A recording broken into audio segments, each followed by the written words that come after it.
to the Boomjuice Video Connection with hosts Jeff Jarvinen and Sammy Maida. Stay with us. We'll be right back. The clock on the wall says it's 12 noon. Thank you, everybody, for coming back to Boomjuice, episode 11. We're glad you're here with us. Sammy, on deck or backstage, is it? Is it backstage or on deck now? I would say it's backstage. Okay. Backstage at the deck. Who's our guest? Who's our guest? All right. So we've been following these guys for quite a while. They are the up-and-coming, I'd say one of the top acts, if not the top act in the Duluth Superior area. They are Indecent Proposal. Yes, and as Sammy had just said, we look at this group as a real up-and-coming Northland legends personification kind of thing. We see them fitting right in. We're glad to have them here. They've got a busy schedule, and we're going to be back in just a flash with our guests from Indecent Proposal. That's right, baby. Welcome back, kids. We're here in the studio at PAC Television Studios with our good friends, our new friends, Indecent Proposal. And I want to introduce to you Josh Beckman, Terry Beckman, and Josh Brown. Yep. And of course, you know this cat right here. So, gentlemen, welcome. Thanks for taking the time to thanks for having us. to come here. I We're mean, happy to be really, here. really and truly.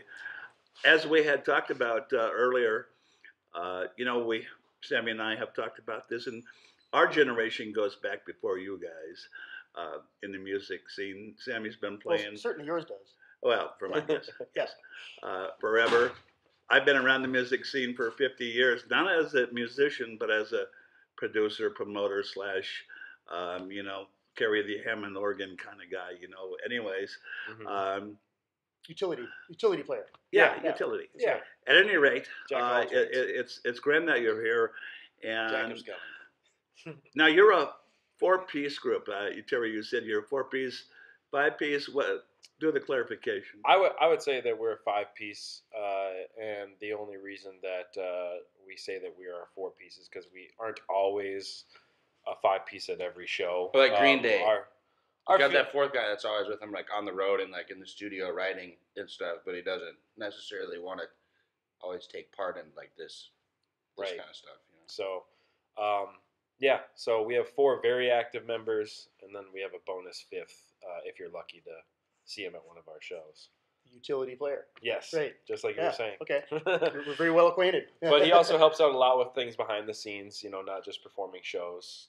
Like right now, we're working on a new single, and he's working on that with us as well. So, you know, he's definitely plays his part. Very cool. Now, you had just said earlier, we had chatted a little bit earlier, this group actually had its inception in 2022. You guys have come a long way in a little over a year. I mean, we're impressed, and that's why you're here, and that's why we think you've got something going together. Now, the other thing I want to say is we'll probably put up your website address, which is a little quirky. We'll put that up at the end of the show. But you have a tremendously cool website, and it's what all bands should be doing. And I always take it to the next limit. You know, don't do some dime store crap. Do some $1.50 crap. You know, and yours is really nice, and I appreciate that very much. Yeah. I actually do a lot of the work on that. You know, it's through a local company here, but I'm always updating it. Actually, just this week I submitted a full, complete redesign. So within the next week or two, you'll see a completely. So you're putting dates, you're putting in vids, you're putting in promo pics and things. Yeah, all that. Those are all already there. And also just deciding how does everything looks. look, how should it be arranged, how should it be presented. You know, and Spruce it up. That's just one element. I mean, you also have to cover all your social media, and Right. I mean that's a whole feat in itself. And so we've partnered with a couple entities to help us with that. But you know, you're right. We have made tremendous leaps and bounds, but I can't sit here and tell you it's just because of the members of the band. We really pride ourselves with our connections and like our jacks of all trades are our utility players, if you will. Of course. You know, so we really identify talents in different areas that can help complement our brand, and we just say, hey, you get over here, come on. Let's get Indecent. Well, I like now, that. Yeah. Speaking It of sells. Yeah. speaking of Indecent, your logo is quite cool. So I just Thank wanted you. to mention that. But you know, some of the elements of what makes maybe a group a Shout out the legend in elements. any part of the country is there's a lot of things. I mean, it's music, it's musicianship, it's appearance, it's how you look on stage. You know, Sammy knows this, and I said to my audience, you know, I just cringe when I see bands going on stage and they look like they just got off the third shift at Menards. Oh, dude. Oh, my gosh. You know what? Now, Yeah. you know what? You know, Yeah. I know it's a different time, and you know I'm from a different generation, but It's actually from a different planet. Yeah. but that quiet. even when I look at a video from Indecent Proposal, you look like you're rockers out there. I mean, you've taken the time to just do something to make it look like rockers. And of course, Josh, well, there it is right there. I mean, Yeah. there's your front guy. This is a He's in a sweatshirt. cocoon right This now. is a sweatshirt from my sister, and these pants are also from my sister. And actually, I think everything I'm wearing was purchased His for me sister's by my clothes. sister. is what She's he's my saying. designer. Okay. Yeah. So, yeah. I think his aunt wants to be my designer though, Yeah. so they can compete. I selected the sunglasses myself. He's happy got man. the following. I mean, it's interesting because, you know, not that we're It is really me. See, we don't think that we're necessarily big or on any level or anything. I mean, we're becoming locally known, which is great. But it's really funny because I'll go run errands day to day, and I won't be recognized by anybody. But this guy goes to the gas station, and instantly people are like, Hey, I Indecent saw you. Proposal? I saw you. on "Decent the- proposal." I feel like a big part of it is like I also like growing up. I'd noticed everybody with an afro. True. Like they just stand out. That's what they call your basic famous. Yeah, and so I like, blend in with the Northland. yeah, and then like on top of that, I also have a tri-colored afro. And so like it's like you see that one time and you're like, that's weird. You know, Yeah. and then like you see it in person, you're like, wow, it's weird in person. Josh, too. you know what? Not to sell that short, it is. You have much more than that on stage. You have a persona coming up on stage, and I don't want to compare you to Thank you. somebody like Mick Jagger, but you have to understand what made Mick Jagger We've and heard the it before. Stones so popular back in the day is Mick's persona. Oh yeah, 'Cause he's one of my favorite. He went all-time balls favorites. out over the Oh top, yeah.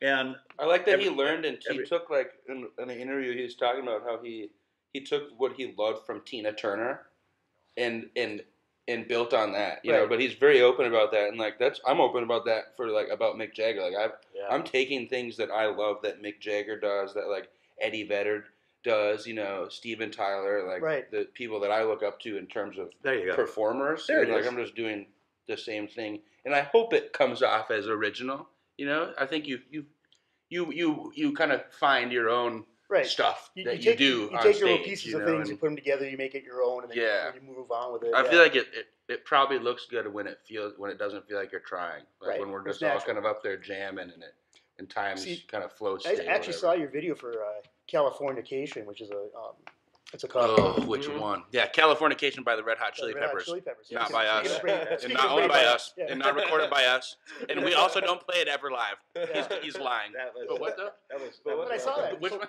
so what I saw, I think it was our RTs, but Yeah. because I think I saw it on Sparky's website. But anyway, Yeah. I saw that and the stage presence and everything. What kind of struck me was it was naturally original. Nothing was forced. It wasn't phoned in. It wasn't phony, and it wasn't Just like a recent video, probably. Yeah. I think it was. Yes. And I'm glad you've noticed that too. I mean, honestly, at this point, we've done over 100 shows in the short amount of time that we've been together. I mean, Oh, it's like 200 now. It was like 100. It was like 130 like in our first year. It was like Yeah. That's jamming a lot. I mean, we've played on stages the size of this coffee table. We've played on stages the size of this room.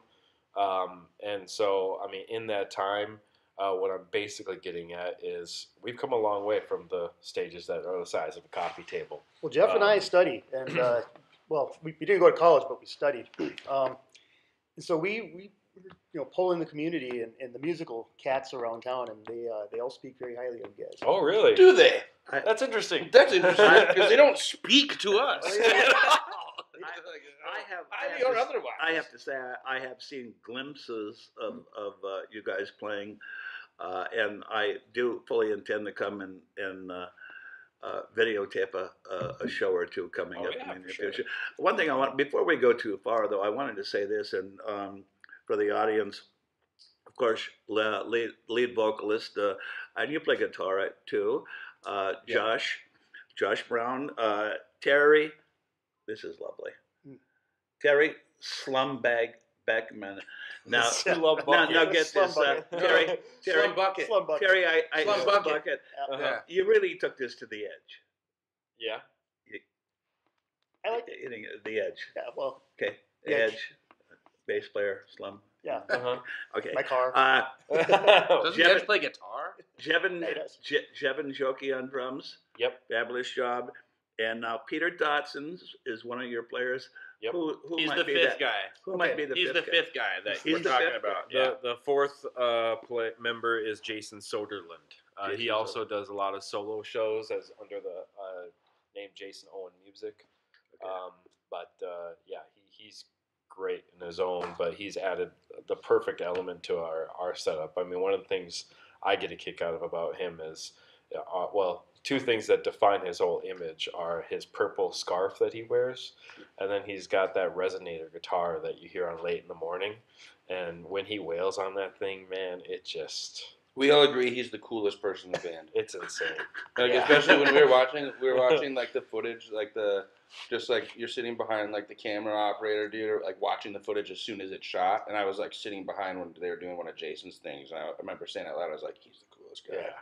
Like he's so the cool. coolest. The sunglasses on. Like, I'm like, man, you can't beat that. Dude. I don't know that that's strange for any band, because it seems like in every band there's one guy who just always looks like a rock star no matter what he does or whatever. But like you're saying about this person, no, that's very interesting, very cool. Very John cool. Denver. We all have our different characters, and we're all very different in our own ways. I mean, honestly, like for me, once I'm done on stage, I go home to my wife and kid in suburbia, and I have to play a completely different role. So you're a lunchbox rocker. Right, exactly. He's a latchkey rocker. Yeah, there you go. He's a latchkey bassist. Yeah. Now, Terry, you and I had mentioned over the phone this past week that I kind of give a little analogy between you guys are up and coming, and you're rising quite fast. Same thing happened with Trampled by Turtles a few years ago. Mm-hmm. Let's say that somebody calls you and wants you to do a 9-month tour. Could you guys pull it off? It's a great question. I mean, could we pull it off? Of course, I believe we could pull it off. We're in the. I tell. I won't get into specifics, I guess, but like if those conversations had happened, something that I definitely would have. I'm like, he has a kid, and so does Peter, and so I know that how these things work is always a matter of logistics, and so I want to make sure that whoever we'd be doing that with is aware. Like either you're flying these dudes back every weekend, every week, or you're bringing more people on the road. Sure. Like that's it. Well, that's one of those things though. When you go on the road though, you don't get to call too many shots at the beginning. Right. Yeah. Well, then they won't be doing it. Well, you just simply don't get to. Later on, you get to call the shots, but in the beginning, you simply won't. I think the short answer is we'll deal with that when we get there. We've definitely thought about it. I mean, we just got back from Austin, Texas, and so we definitely have experience with going cross country and everything. Sure. But at the end of the day, we don't like to get too caught up in hypotheticals or what ifs. Like right now we're trying to plan our next 2 releases and video shoots, and we're doing all this stuff like without I've worked with a major record label before as a songwriter, and like I just don't the things that we're doing, the things that a label would be doing for us or a tour management company are just things that we're doing already. We'd just be offloading a burden and then taking on more shows probably because that burden is gone. But I think we have a nice balance right now, and until somebody doesn't enjoy the balance, I just don't even see a reason to. And it works for you guys, right? So Yeah, and we keep way more money. yeah, You know, obviously, Yeah. You not can- having to. it really comes down to money. He doesn't have a booking fee, Yeah. right? You can do a lot better job of riding the bull if you stop focusing on if you're going to fall off or Right. not. Yeah. You know? Just hold on, you'll be all right, or Yeah. you won't. Who cares? Let me digress back a little bit. Indecent Proposal just played South by Southwest in Texas. Yep. Awesome. Texas. And I rated to Terry a week ago. I had a first cousin who played there a few years ago, was invited to play and stuff. But give me the heads up on that story with your appearance there. Yeah, so basically we work with a promotional company that helps us with promoting our music when we release it. That's one big mistake that a lot of artists tend to make is they just think they can put their music out online and Yeah, you know, marketing just don't mean like find some rinky-dink dude fly around away, here you know? who like. And I'm not hating on anybody in Duluth, right? Right. I'm just saying like don't find some rinky-dink like small town guy who's like I'm good at building websites or whatever. Like go find your nearest big city. Find your nearest big city. See what music promotional or music marketing, not management, music marketing companies are out there. Mhm. Pick a package, build a relationship, go to the bank. Well, right. Like that's You were saying. stick Yeah, with it. but so anyways, we work with that company, and that company has a long-standing relationship with a number of venues Okay. at South by Southwest, and so every year they feature a showcase of their artists, you know, just like a record label might for Sure. their artists. And so we have done 3 releases with them, and they all went very well, and so they just reached out to us and they said, listen, we think you guys are the guys. We want to have you as part of our showcase. Would you come down? And we're like, of course. Yeah, let me Yes, think about that. please. Yes. Yeah. So, Now, just Not briefly, really. just tell me about the feedback you got at the show. Oh, it was phenomenal. It's 3 shows. Yeah, Okay. there's 3 shows Okay. each night, people were just blown away. Honestly, it was very. I don't want to say it was the opposite of the Twin Ports because like people love us in the Twin Ports, but we also feel like locally here they're like, oh, that's just that band that's been doing gigs down at RT. It's definitely a lot like going in the hot tub for like too long. And you go in the pool, Yeah. and then you got to go back in the hot. It's But see, refreshing. you're always going to get that in your hometown. Right. That's why bands don't stick around their hometown. No, totally. Yeah, And somebody's so- got to change the stigma. Yeah, so it was really I'm here till you love me, Duluth. It was really eye-opening just to see how amazed people were with us. You know, like I remember we just started playing it at this one venue, and not even before Josh started getting up to the mic to even sing this, the group of ladies were just screaming at the top of their lungs, and like there's literally on camera we have a Was video this the night footage that I didn't of have this my guy. shorts? Well, oh no. Okay, there was a night But I didn't there- have my this is- shorts, so I this- just wearing underwear. This is the time when there was a guy peeking through the window behind Oh yeah, Kevin. He second was night. like, who's in there or whatever, you know? Yeah, So we got there- footage of that guy. If you want to see it, go check out our website.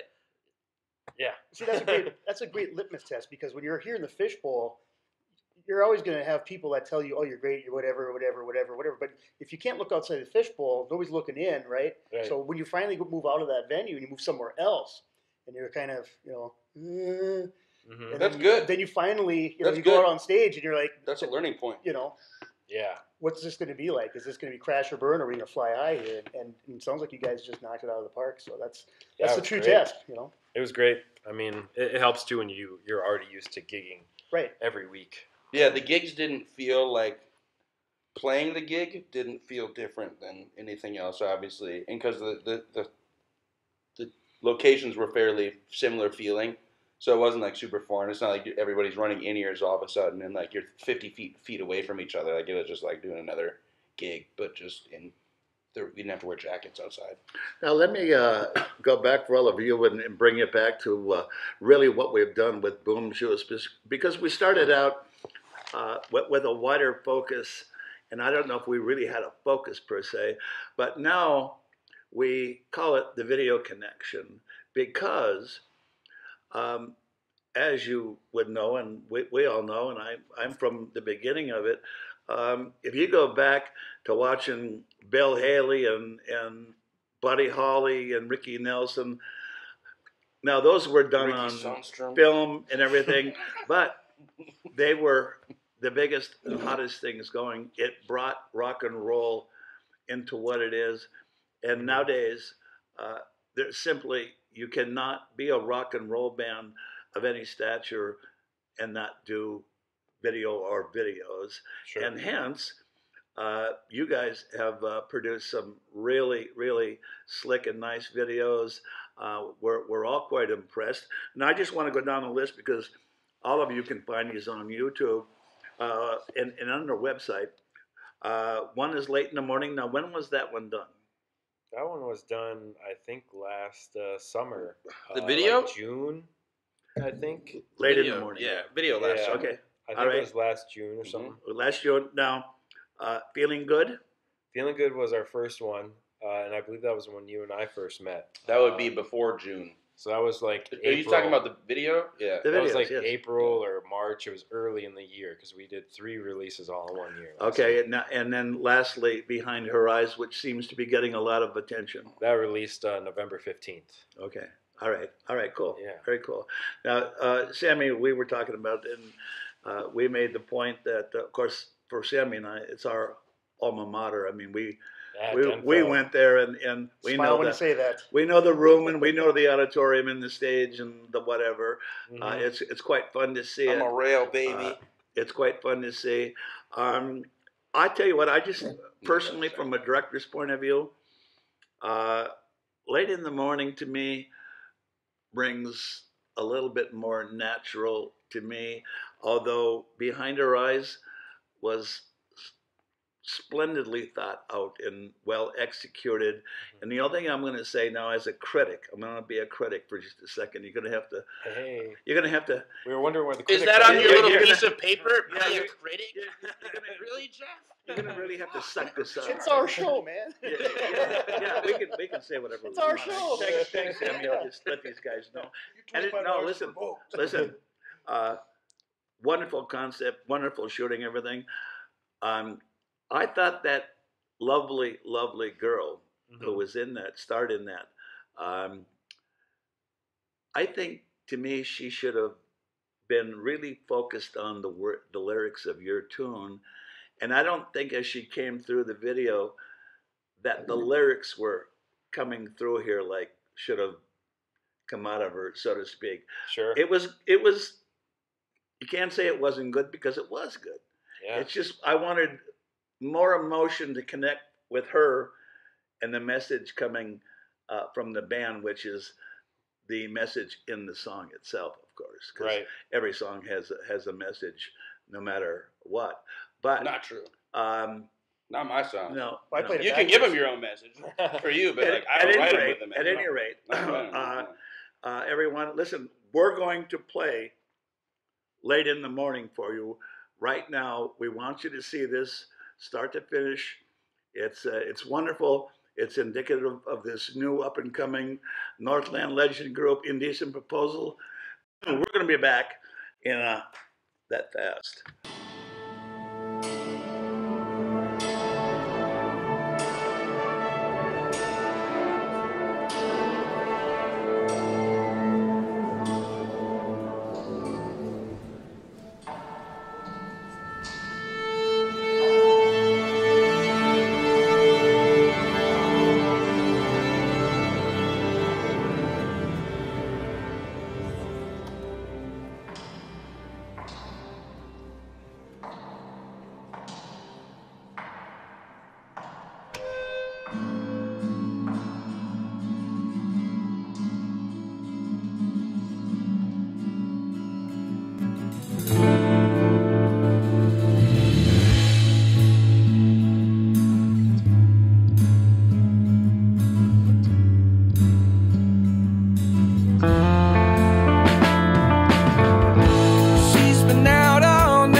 We are back here with Boomjuice and our special guests, Indecent Proposal.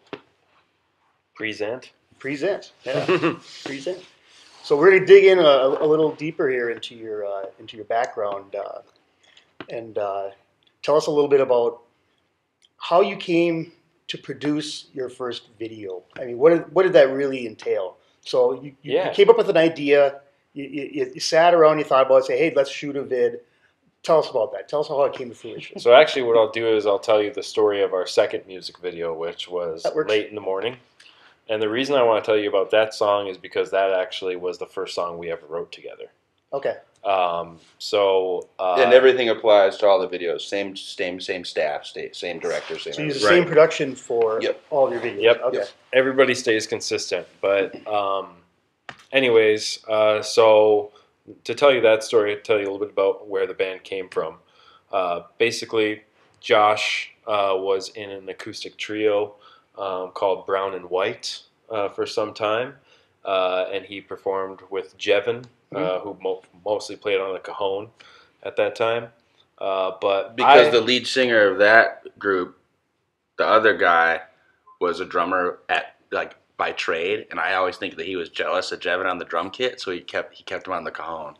Oh yeah. Yeah, I knew you were a drummer from back in the day. So I think I'll tell you the other guy's name off camera, and you'll be like, oh, yeah. I know all the cats in town. Yeah. So I mean, so I went and I saw them play at what formerly was the Blind Pig in town. Old Duluth City Hall. Sound Eatery. It was the Sound at that point in time. Never mind, I stand corrected. But anyways, thought they were great, and so I followed them. I went to multiple of their shows, and eventually followed them. They pulled in the driveway. I got out, walked into the car, and eventually I just was like, I had played bass in high school when I went to Denfeld, but that was 10 years ago at the time. And so finally, I was just like, you know what? I want to do what these guys are doing. They're playing great music. It's a lot of fun. And I don't have an ego about it. I just want to play music. That's all I care about. Sure. And so I hit them up and asked them if they wanted to jam with a bass player, and they agreed to. Came over to my house. We jammed, and then they broke up. And so that first jam was not great because that other band that I was in was in that he was a fan of was in the process of breaking up. Yeah. So he was all excited to jam with me.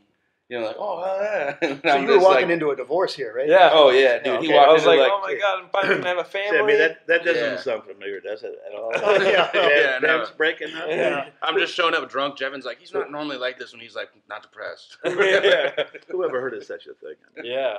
So then, anyways, that other counterpart to Josh, Josh White, ultimately, he asked me to form a 90s cover band with him and Jevin, our drummer.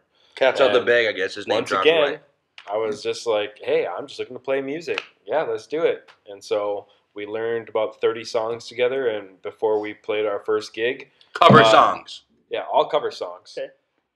Then after, when we were about to play our first gig, he up and just canceled for no reason. He just quit. He was just like, I'm out.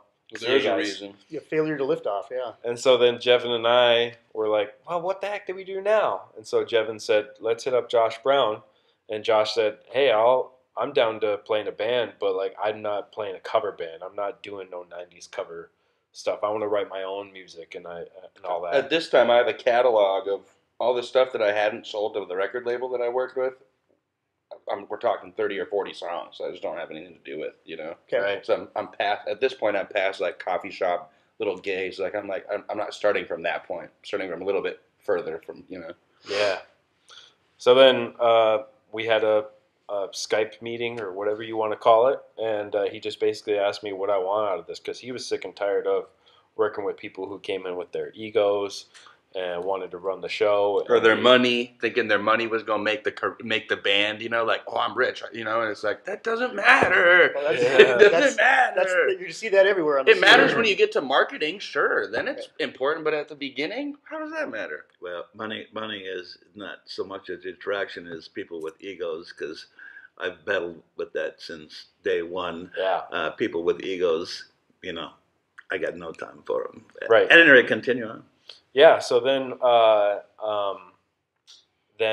after that successful Skype meeting where our ideas aligned, and he understood that I wasn't out to do anything other than play great music, he was like, "Yeah, let's do this." Came over to my place, and he started setting up his computer. We were going to start writing some ideas down and starting to form this thing. And as we were plugging in, I was warming up on the bass, and I was just playing a riff that I had just jammed on earlier, and it was the main riff to Late in the Morning. And so he just said, keep playing that, and he kept hooking up his equipment. We recorded just me playing that bass line, and then we just started building it up. And over the next few hours, really, the song was finished that day.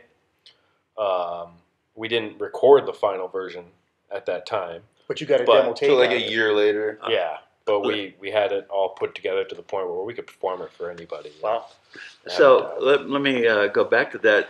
Who was your director there? Because I thought it was an outstandingly good job. Oh, yeah. So on the music video is my longtime friend and colleague, Manny Villanueva. I worked with him at AT&T some years ago, but we've got various connections throughout the Twin Ports. And so he's an excellent videographer. Obviously, his work speaks for himself, but his main line of work is he actually shoots wedding videos for extremely high-end clients who are paying $30,000, $50,000 for wedding videography services. Sure. And so he gets to see all these exotic So if you're places. trying to hire Manny, that's how much he costs. Yeah, he's not cheap by any means. It's so funny because I've had other bands and whatnot reach out to us and been like, hey, can we get his contact information? How much does that run you? And I give them a number, and I lowball it. Floors them, yeah. And they're just like, whoa, okay. No, I think we're going to go see what these other guys can do. But it's like, it doesn't matter what the price is because it's quality. Right. And so we can go out there and churn 3, 4, 5, 6 gigs a month. And those gigs, as long as we don't take home any money, that can pay for that service. Sure. You know? And so that's a big reason for our success is we don't take home any profits ever. So you put that back into your band coffers. Every dollar. Yeah, and I mean, I want to be 100% with people, like, so, because like if I was listening to this, I would say the same thing. But like if I were like a band in this band, when I was starting 10 years ago, I'd be like, yeah, well, I need money to live. I take money from the band sometimes. I'll be like, hey, Terry, I need like $40-$60 for some bill. Yeah, you know, you they'll send me money from the band. You can do that. We're not saying like don't eat. We're just saying 90%, like whatever the bigger percentage is that you figure out of your band budget that you're not doing things with, reinvest it. Well, you know, your point is you're doing just the opposite of what bands do. Right. Because I know bands and I know musicians and I know how much they have gotten paid from back in the 70s till now, and I find it, quite honestly, they're not getting paid enough, but that's a different story. Sure. The thing is, I've been with bands for years, and I was promoting them and helping them, and I did photography, and I said, hey, look you guys need to do a poster or something, you know.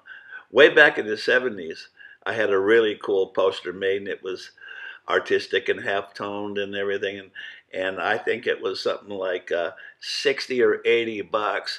Now, I'm talking cardboard, this side, black and white. Yeah. These guys, of course, they didn't get in my face about it, but they all had their noses in the air like, $60, fucking $60. Yeah. Well, that's like $400 now. You know what? You know what? Let me tell you the point. Here's the difference, kids. In Decent Proposal, they take their pay and they reinvest it because you're not going to have to do it forever. Right. Yeah, if you see the light at the end of the tunnel and you invest in yourself and your product and what you're pushing out. Even if you don't see the light, you ain't never gonna unless you start reinvesting. Good things are going to come. Don't guess, try. Yeah. Well, also you form bonds and relationships, and you nurture those relationships with these great talents like Manny, our videographer. But you know the list definitely doesn't end there. Sound Central is who does like all of our lighting. Like if you ever think something looks cool, like we know those guys. But when you nurture these relationships, shout out Scott, Little Lou. a lot of them don't really want to charge you full price because they just want to be a part of the ride. They want to be a part of the brand. They want to help build it. And it's exciting for them. And so we nurture that and we encourage it. We make sure that also everybody knows we are paying you what our full price is. The most we can pay you, that's what we're paying you. And when that meets, that's fair. I mean, what the heck? That's fair. That's totally fair. Even if it's not what you're used to, we're going to give you as much as we can. If you're discounting us, just rest assured. At a certain point, we will get to your normal rate, and then we will surpass it if you're doing good work. We just hired a partner to work with us on some upcoming stuff. Capture Chaos Productions.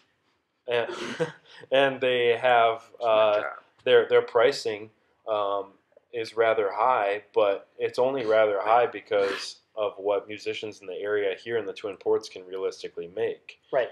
But it's not that their quality of their work is not worth it. And I made that very clear with them. I'm like, you guys deserve to get paid what your rates are. However, the reality of this situation, if you want to work with us, this is the amount of money that you're going to be able to get. Are you okay with that? And if you're not, that's okay. But we'd love to work with you. Mm-hmm.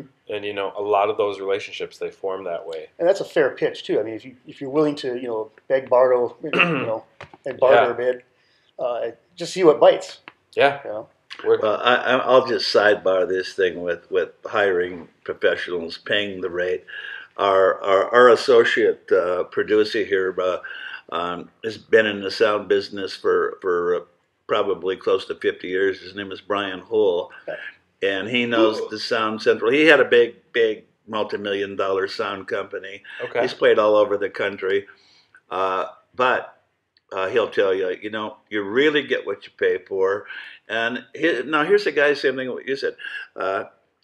He will take, he knows he's worth this much, but he will take this much because he wants to do your show. He wants you to sound good. And believe me, this guy is, he's a high-ender. He'll make you sound good. And, if you're ever in need, we can talk later. But let me tell you, this is cats up here, not cats down here. Yeah. I'm our people's. Yeah, there we go. I'm glad we're talking. Yeah. At any rate, we're always in need. And that's another motto of our band is like, we're never going to turn away anybody who ever is willing to work with us. Like, we will find a place to fit you in. If it's not today, maybe tomorrow, maybe next month. Keep it in the Rolodex. Maybe in like 89 years. I just want to throw this out to you because, I mean, he's done sound for all manner of bands, all tiers of bands. So, like, if you guys in a fix for a sound guy that you can work with, we'll talk about it. But that's definitely that's down the road here a little bit. Back to the videos. We can already see that the importance of videos in this. Now, you were mentioning, as we talked a few days ago, you've got a couple of shoots coming up. What about that? Yeah. So we are shooting at two local landmarks here in the Twin Ports. You mentioned Buddy Holly earlier. We are going to be shooting one of those music videos at the Duluth Armory. That's quite interesting. I know the administrators out there, yes. Yeah, so that's been in the works for a while, and it was very important to us that we got in there before they remodeled it. Yeah. We want it to be in its current rugged, grungy state. Sure. Yes, exactly. And so that's going to be very exciting. We've now that we're really learning how to really produce these videos, we're really becoming dangerous, shall we say. And so this one, strike me down, Anakin. We've got more than a dozen people a part of this production crew on this next one. So there will be sandwich platters. It's going to be quite the ordeal, but so excited for it. Yeah. And then that same week, we're also shooting another music video for another upcoming release at the William A. Irvin. And that same week, we're also playing Homegrown.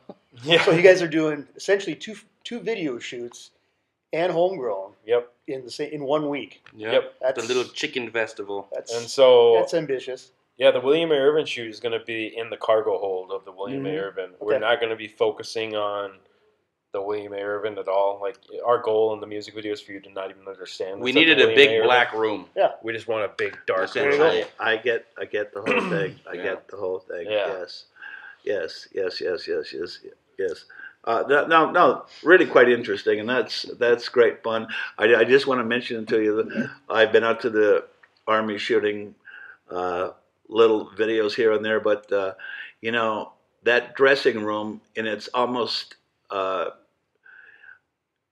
ancient state, as we might call it, is still there, and that's the room that all these people. Buddy Holly was in it, and Tillotson was in it, and all manner of people. The Supremes played here, and and everything. They were in that room. So, what I envision as part of your video is you cats sitting around that dressing room, just lounging in that dressing room, but it's the very same dressing room. Yeah, take it in, man. That your maybe forefathers were in, so to speak. Well, it's super funny you say that because when we shot Behind Her Eyes at Denfeld, Johnny Cash has performed there, Nat King Cole. Right. And so I made the joke. I was like, when I went to the bathroom in the green room, I was like, man, Johnny Cash might have just dropped a deuce in his toilet many years ago. Probably did a few lines there. Yeah, exactly. Green room, there is a shelf above the toilet. And I'm like, what practical purpose does this have for a high school auditorium? I think it'd be must have been installed for Johnny when he came. I think it'd be mostly, just for people who know where it is and location, because it's definitely not a theme. We're not focusing on the historical aspect. Well, it and also personally for me, I'm just not like a Buddy Holly. It isn't even that. Your quest here is beyond any of that stuff. Yeah. The look, the grunge look, the old, the ripped up floor, the walls that need repairs, a little spongy. This humongous stage. No, I can see it all fitting in. Yeah, Behind Her Eyes, we were going for the more romantic feel and kind of like a dream state. And so lighting up that auditorium in that beautiful purple and having that contrast with the chandeliers with that golden. Yeah. Oh my God! I When we had that great. place lit up, we were just like, "Oh my gosh, this is so beautiful." It was well done. It was well done. It was well done. Long day. No, really well done. Yeah. Fire department and everything. Yeah, the fire department came right when we wrapped up. Like, they didn't come in all throughout the entire shoot. We had hazers, fog machines going, dry ice, and then as we're packing everything up, we're just about to put the final load into the truck and take off for the night and go home. All of a sudden, the fire alarm goes off, and they come in and they're like, "All right, we gotta walk, a block that direction." We're like, we got all of our stuff. Can we just go? Like, I just gotta grab that stuff right there. He's like, "Nope, you gotta go." So we went what's out. the charge if I walk past you? It's like a $700 fine. I'm like, we could do 5. So then we stood outside and on a November night, just get into like an argument. For the fire department. The band's fighting. The fire department's doing their thing. Scott Lillo's like looking at his watch. I'll tell you what that's going to be. That's going to be one of your rock and roll stories down 10 and 20 years down the road. And we're going to go, one of our very first video shoots, and we got all done. It was beautiful. It was wonderful. We're all happy.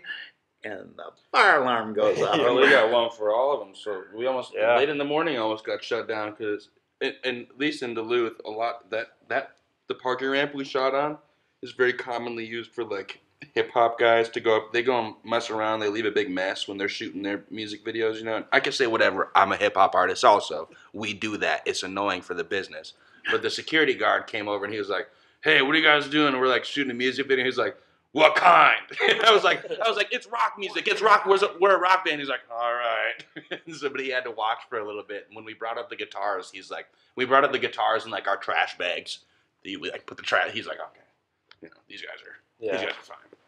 Guys, this interesting group. We're very pleased to have met you guys and brought you in here. Now, I just wanted to tell everybody too, because we're going to try to post this in a day or two here. But you've got a gig coming up in a new venue this Saturday at the Berg. The Berg. Is that what it is? The Berg. 20th and 1st, it appears. That's where it is, 20th Avenue West. Yeah. It's 20th Avenue West and 1st here in Duluth. By the old Legacy. And on April 20th, Mr. D's. Yeah, Mr. D's. Yeah, we also play this Friday. And this episode. Oh yeah, won't this be Friday we play Friday, the Caddy Shack. Yeah. But Okay. Saturday, and Something crazy happens. This is out on Thursday night. Mr. D's on the 20th. We're gonna probably come out and bring a couple cameras just for the fun of it and Okay. put you in the archive. We really appreciate once again, you guys doing this. This has been great fun. At some point when you're big stars, not today, but we'll bring you back into Boomjuice and we can reminisce about this. Yeah. Sammy, what do you got to say about these cats? Hey, you know what? Like I said, we've been following you, behind a veil. So we've been Behind kind a of veil. silently following you, and we like what we see, and it follows along a lot of the great legacies that Jeff and I have watched forever, and Nice. keep on, man. Listen, kids, if you want to get a hold of us, we said this before, Boomjuice, the podcast on Facebook, Boomjuice50@gmail if you want to contact us, and then all of our episodes are on J Files Media on YouTube, J-Files Media on YouTube. You can see everything we've done. This new episode will be posted in just a few days. We invite you to look at it and share it and do whatever you want. Comment. We'd love to hear from you. And we're happy to be back. I'm sorry we don't keep a consistent schedule, but you know what, Sammy? We're not going to. Yeah. So anyways, that's the deal, kids. We're out.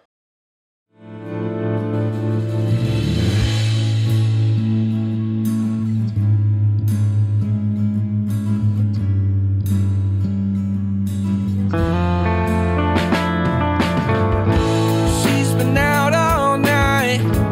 No one ever treats her right. Treats her better than